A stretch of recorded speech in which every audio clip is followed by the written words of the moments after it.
какая у меня фишечка появилась. Всем привет, привет, привет, дорогие подписчики, дорогие друзья. Я просто смотрю, у меня какой-то значок появился, и там деньга нарисована. То есть я понимаю, что, в принципе, есть, и вы можете, есть такая функция, вы можете отправлять донаты. Супер, спасибо называется. Ну, если нажать, ну давайте нажмем. Ну, я не могу нажать, это, наверное, вы можете нажать, а я не могу это нажать. Ну, классно, есть же, да, есть, супер, спасибо. Здорово, здорово. Первое, что скажу, подписывайтесь на наши каналы, на наши платформы.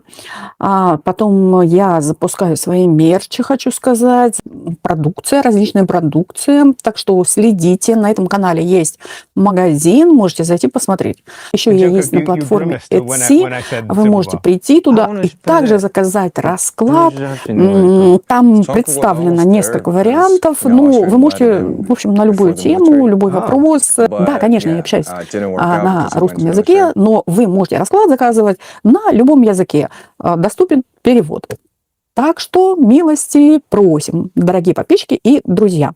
Недавно, в общем, посмотрела интервью BTS для майского номера Rolling Stone. Кстати, мы это обсуждали, да, Rolling Stone 2026 год.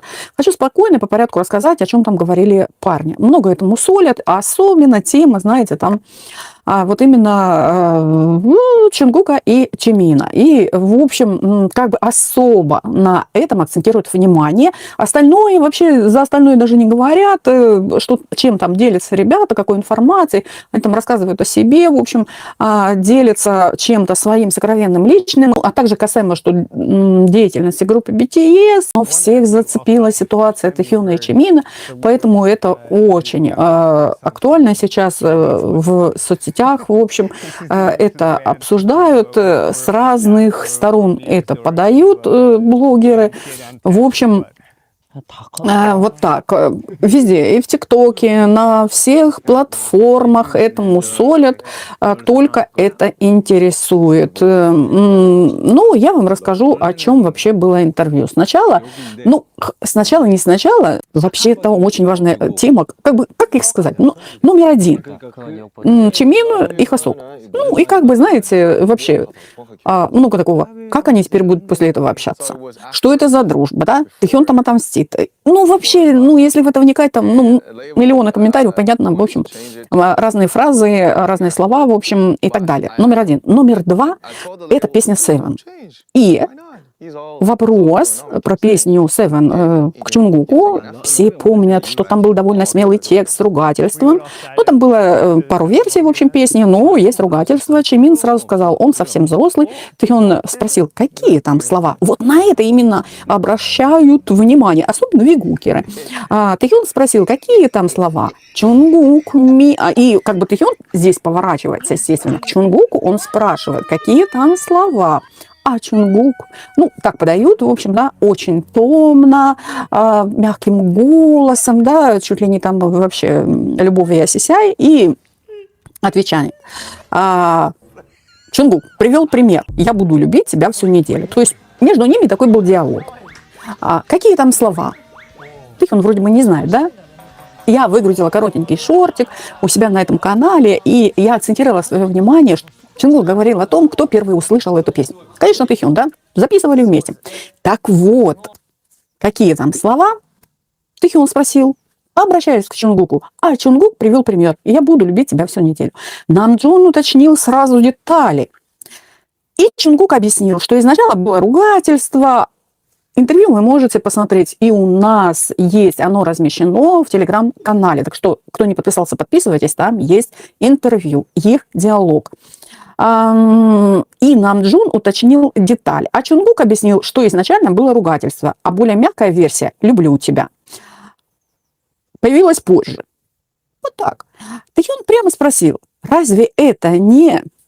Вот здесь будет написано. говорить не буду. Чонгук подтвердил, это более взрослая версия. Намджун рассказал, что лейбл хотел все изменить на Love, но он сказал, пожалуйста, не меняйте. Почему нет? Он уже взрослый, он может это спеть. Когда спросили Чонгука, было ли ему неловко показывать текст парням, он спокойно ответил, глядя на Тэхёна: нет, неловкости не было, я просто подумал, ну и что здесь такого? И хочу сказать, вот по этому поводу тоже очень много комментариев, типа того, и много такого в комментариях от фанатов. Какие дурацкие вопросы. Они же парни взрослые. Зачем задавать такие вопросы, понимаете, да? Дальше говорили о Супербол. Чонгук сказал, что, конечно, хотел бы там выступить, но это не от нас зависит. Намджун добавил, что Чонгук был очень близко, его приглашал Ашер, но помешала армия. Обижен. Ну, и, в принципе, тоже по этому поводу очень много пишут армии, фанаты, что типа того... ну, как бы осуждают вообще ту ситуацию, что парни пошли служить, и как бы помешала, эта служба помешала их карьере. Ну, вот что греха таить, в общем, фанаты об этом пишут. Но другие говорят о том, что еще все впереди, в общем. Тэхён много говорил о своем вокале, он признал, что сейчас поет в основном на нижнем уровне и работает только с фальцетом, потому что грудной голос пока не получается так, как хочется. При этом он отметил, что он многому научился на прошлых альбомах, но до сих пор чувствует, будто это незаконченное домашнее задание. Чимин сразу поддержал его. «Ты так хорош». Когда спросили про песни, которые до сих пор не отпускают, Тэхён сказал, что даже если такие есть, они не могут об этом рассказать. Джин добавил, что у каждого из них было несколько треков, от которых было обидно, что они не попали в альбом. Ну, такой реально был спор, да, 100 песен, и выбирать есть с чего, и поэтому, естественно, парни спорили. Изначально трек назывался «Endless», про песню «Endless». Намджун рассказал интересную историю, но именно он предложил поменять название и текст. Он пошутил, что они могут представлять себя пришельцами для иностранцев, и с сарказмом сказал: братан, пожалуйста, убери обувь внутрь, потому что заходить в отель в обуви – это грязно. Вот, опять же, об обуви, да, убери эту обувь. И как-то за эту обувь уже говорила, да. Корейцы такие: пришел в гости, оставил обувь за порогом. Парни подчеркнули, что весь альбом про гордость быть корейцами и азиатами, про то, чтобы добавлять свои только им присущие элементы. Я хочу сказать, например, в тему того, что еще Намджун говорил о том, что хейтеры, в общем, руку прикладывают. Ну, и как бы он намекнул, что хейтеры руки прикладывают, да, не только руки, там, наверное, еще чего-то, к тому, чтобы помешать группе BTS, их восхождению, продвижению и так далее. И он, в общем, сказал: не дождетесь. Про хулиган Хасок сказал, что основную работу сделал Чонгук, когда он пришел на записи, вокальные и рэп-партии уже были отлично готовы. Чонгук ответил, что это была чисто рэперская песня, поэтому вокалистам даже не пришлось делить партии, ровно 4 части. Юнги добавил, что в этом альбоме они постарались немного расслабиться и в рэпе, и в вокале, и в итоге Чонгук сказал, что альбом получился очень сбалансированным. Когда речь зашла в выборе треков, их написали больше 100, я немножко там намекала выше, парни рассказали, что слушали все вместе, обсуждали, делились мнением, были споры, потому что вкусы у всех разные. Конкретно они поссорились только из-за 2 песен. Хасок со смехом сказал, но конфликтов было мало. Намджун подтвердил, что споров хватало. В общем, во мнениях разделились, скажем. Да? По вокальному диапазону все сразу согласили, что самый высокий фальцет у Чимина, он снова напомнил про свой низкий диапазон и работу над собой. Про песню 2.0 Хасок сказал, что именно он предложил ключевое слово 2.0. Всем сразу понравилось. Во время записи Чонгук был очень сонный и почти засыпал от бита. Юнги из соседней комнаты слышал только громкие удары барабанов. Самое теплое, ну вот на мой взгляд, было в словах про возвращение. Тэхён сказал: я думал, после сольных работ у всех будет гораздо более твердое убеждение, но, к моему удивлению, все пришли открытыми и с более глубокими чертами характера. И не могу здесь вспомнить, Татьяна прислала такую небольшую заметку. Естественно, у нас есть личный чат, и она прислала такую заметочку, где немножко было об Ан Шихёке, когда он говорил о их армейской службе, когда они пришли с армии, и им нужно было очень хорошо отдохнуть, но когда им предложили поехать в Лос-Анджелес и записывать альбом, они все, в общем, отложили все свои дела и поехали все в Лос-Анджелес. Это доказывает, настолько они близки друг с другом, и одна у них цель. Естественно, есть цель, да, группа BTS, продвижение, восхождение, развитие. Чонгук честно признался, честно говоря, я пока не могу считать себя поп-звездой, но я очень благодарен, что армия так обо мне думает, поэтому я хочу продолжать совершенствоваться, чтобы когда-нибудь почувствовать себя звездой. В целом интервью оставляет ощущение, что ребята вернулись более зрелыми, сплоченными, уверенными в себе. Они много говорили про баланс, про гордость за свои корни и про то, как вместе принимают решения. Вот, в общем, об этом.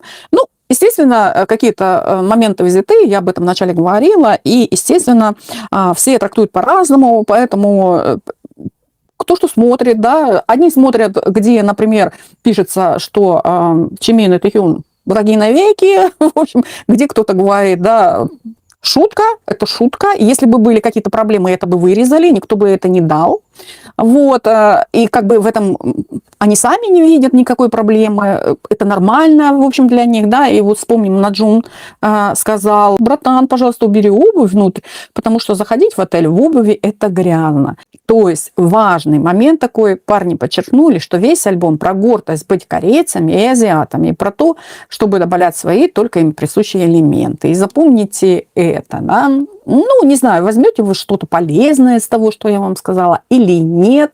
Ну, и про то, что группа BTS forever, всегда и навеки, в общем. Всех люблю и всем пока. Нет, подписывайтесь на наши каналы, на наши платформы. В общем, вот так. Всем пока-пока-пока.